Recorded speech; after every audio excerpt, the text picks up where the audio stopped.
brought a knife into school at 7:15 this morning and started stabbing people. He witnessed everything, and he was like, yeah, guy was stabbing people, and it was just like, whoa. Anxious parents waited to make sure their children were safe. We have been in breaking news coverage now for much of the day. Dozens of ambulances and police cars rushed to Franklin Regional High School. Right now, though, you are looking at a very tense situation between parents waiting for their kids at the middle school there, just a few short steps away from the high school where this all took place. And, you know, just to recap, 7:13 this morning, a 911 call went out from the school resource officer there as you watch kids just scurry off and head home to safety. 7:13, this all started. The stabbings went on for a good half an hour. We're told the suspect was taken into custody, but before he was taken into custody, he went from multiple classrooms, classroom to classroom, into the hallway, stabbing as many people as he could. At 7:13 this morning, our 911 center received a call from the resource officer here at Franklin Regional High School that he needed medical assistance at the school. He had multiple patients involved in a stabbing. We have confirmed that 5 people were taken here to UPMC East. We pulled up just a short time ago. Well, we do have confirmation that one student has been brought here to Presby. That comes from UPMC. They laid it out where everybody is. So we know that one person, and I do believe it is the student who I've been talking with his girlfriend on Twitter. She tells me she's on her way now with her mother out here to try to see her boyfriend. What she could tell me so far is that it's a boy, he's a junior, that he was stabbed at random in the stomach. As you mentioned, a lot of these injuries seem to have come in the stomach. That seems to be the case here. We do know from the girlfriend, she says that he's in surgery right now. Yeah, Joe and Catherine, in fact, this is about as visible a law enforcement presence outside the high school as we've seen all morning. Catherine, there's been a steady stream of parents arriving here. This is the official parent pickup at Heritage Elementary. When they arrive, police officers are quick to reassure them that their student is safe. Come on in, go into the cafeteria. That's where you'll check out your student. Believe it or not, there are still students being escorted to this school, about a dozen at a time, by teachers and by Penn Township police officers. They've been arriving here every 15 minutes or so, and parents, again, there's been just a stream of them here, some of them pretty emotional, in tears, others calm, reassuring their student. Somebody pointed out something interesting to me, and you can see there's another group of students being escorted into the building right now. But somebody said, you know, by the time the parent leaves the building and hears from their child about what happened, by the time they get to the fence here, you know, where we're stationed, there's tears. That's when they realize what happened and how traumatizing it must have been, especially for these high school students. One sophomore that we talked to said he really thought this was just business as usual, another fire drill. He and his girlfriend started casually walking out of the building when students started running behind them. They saw blood, they saw injured victims, and they started running with them. And he told us how traumatizing it was. Fire drill went off, walked outside, thought it was a normal fire drill. And then I saw people running and screaming and crying, so I thought something has to be wrong. Then I saw people holding each other's hands. I saw some other people getting cut, just blood everywhere. It was very traumatizing. I can tell you that the 16-year-old suspect is now at Westmoreland Regional Hospital in Greensburg. We understand at this hour he is being treated for lacerations to his hand. There may be some other injuries as well because he was tackled here in the hallway after allegedly going on that stabbing rampage here at Franklin Regional High School this morning. Now, we were at the police department earlier when investigators brought the suspect out. He is 16 years old. He is a juvenile at this point. No charges have been filed against him, and we are, of course, blurring his face out and not identifying him at this point, but he was taken to the hospital. He was taken out in a Murraysville police car, transported to Westmoreland Regional Hospital in Greensburg. Now, earlier in the morning, paramedics came to the police station and also treated him, we understand, for about 15 to 20 minutes. They left, and then, of course, the suspect was taken to Westmoreland Regional Hospital in Greensburg. We understand he's going to be treated there and then will be brought back to the Murraysville Police Department for questioning. Heavy hearts tonight after a school stabbing. Neighbors, friends, families all gathering together just a short time ago to pray for the victims.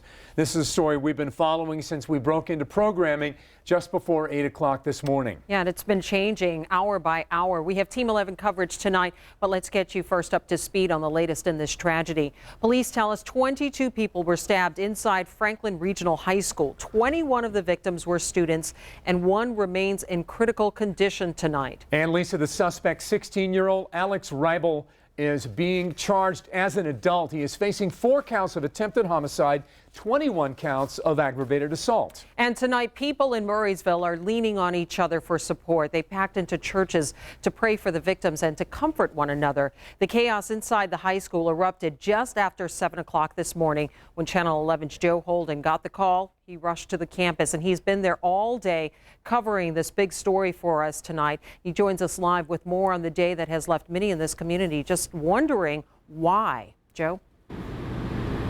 And Lisa and David, things changed here at Franklin Regional even before the first bell rang.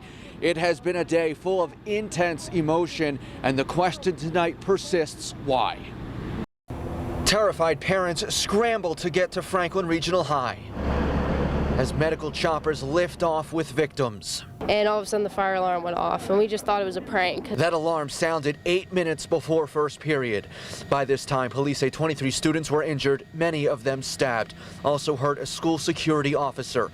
Students, confused and not fully understanding what was happening, turned to teachers. We actually look at the teachers' faces and they're panicked. Police say Alex Reibel, armed with 2 8 to 10 inch long knives, went on a rampage, stabbing and slashing students he came upon. He was like, yeah, I was stabbing people, and it was just like, whoa, that's just kind of hits you, and you don't really think it's going to happen until it happens to you. Witnesses say one student who had been stabbed managed to pull a fire alarm. While he was being stabbed, he went and pulled the alarm and then got stabbed again. That alarm alerted the entire school that something was wrong. The fire alarm went off. I was walking over towards the exit, and there was blood all over the floor. For investigators, the scene is massive. Police arrived to find injured students in school hallways. Further checking of the first floor hallway revealed multiple victims, apparently by the knife that the actor had. Tonight, an entire school community is wondering why. What went wrong here? From my understanding, he didn't really have any targets. He just went after anybody that was close to him. And according to Franklin Regional's website, classes at the high school will be canceled for at least a few days. Classes for kindergarten through 8th grades will begin tomorrow as scheduled, and grief counselors will be available for all students. And just one of the many scenes we've seen out here today. I watched as 3 students approach the steps tonight here at the high school and lay bouquets of flowers, a card that said, "Prayers for you." That's the story live outside the high school tonight in Murraysville. I'm Joe Holden, Channel 11 News. All right, Joe, thank you. About half the stabbing victims are still in the hospital tonight with very serious injuries. And in some cases, if their classmates hadn't jumped into action, they may not be alive now. Jared Boger, seen here with his girlfriend, is in critical condition out UPMC Presby. Doctors say he's incredibly lucky. A knife came within millimeters of his heart. Channel 11's Courtney Brennan continues our live Team 11 coverage from Presby. Courtney. David, that young man is still in critical condition here at UPMC Presby tonight. And when we were checking in on the victims and checking on their injuries, we started hearing stories, incredible stories of heroism, faculty and students who didn't think about their own safety. They just jumped right in and started saving lives. The chaos that unfolded this morning inside Franklin Regional High School seems more disturbing tonight, now that we have a more detailed account of how Alex Reibel allegedly ran through the hallways, stabbing his classmates. The kid comes running down the hallway, stabbing people, and my best friend jumps in front of me and takes the knife from me. We talked to Gracie Evans right before she went on national TV to talk about what happened today.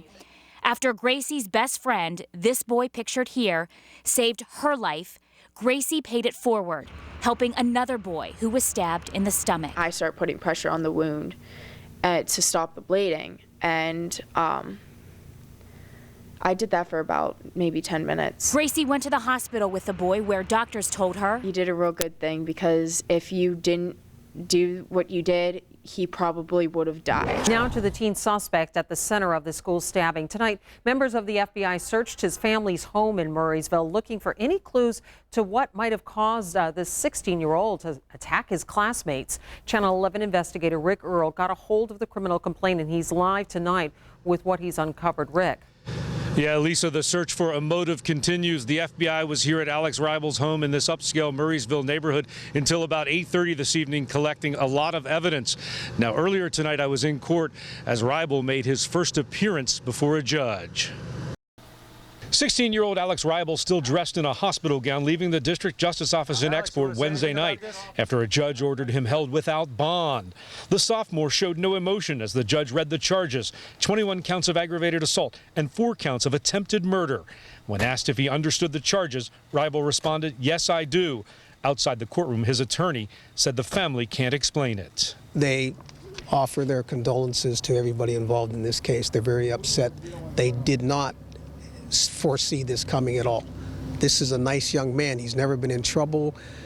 He's not a loner.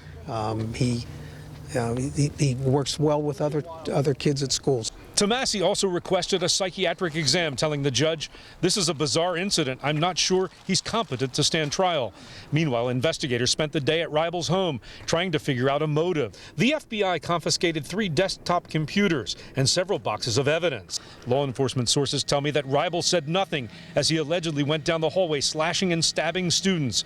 At the court hearing, the district attorney said at one point when administrators had Ribel on the ground, he said he wanted to die.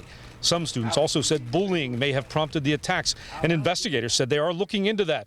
I asked Ribel's attorney. Was there any mention of bullying involved here? Did your client tell you that, or did his parents indicate anything? I'm not going to comment on what my client had to say, but I don't know anything about any bullying.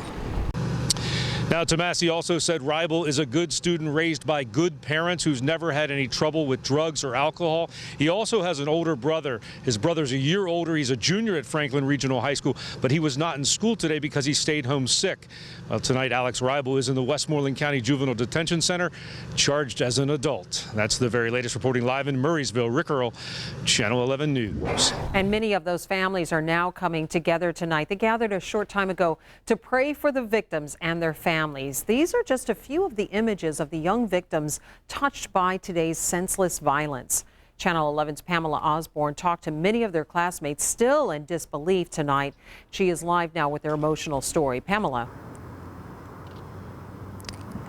Lisa, so much of the day was about what was happening at any given moment. Things were moving so quickly, but tonight here at the Mother of Sorrows Parish, people took the opportunity to slow things down, to pray for strength right now as they begin to think about the road ahead. I actually fell asleep, and when I woke up, it was like that wasn't real, but then it all set in again. Once it did settle in, Michaela Durkowski, like so many others, found herself in need. And before long, many filled Mother of Sorrows Parish, hands crossed, hearts heavy. It's always difficult to come up with words at times that are painful or confusing. You just pray and you ask God to help you. Among those seeking comfort, first responders who stood silently in uniform against a back wall. It did happen. It was our school, and it's heartbreaking.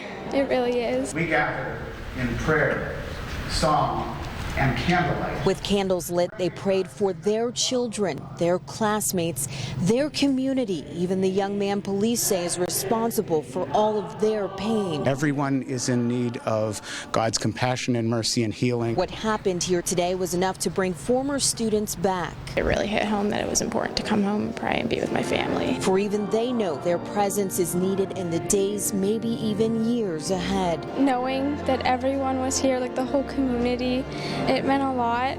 And the people in this community are asking for continued prayer. They say they're so grateful for all the prayers they've received from all across the world at this point. They say that is exactly what they'll need and more to help them get through this very difficult situation. Reporting live in Murraysville, Pamela Osborne, Channel 11 News.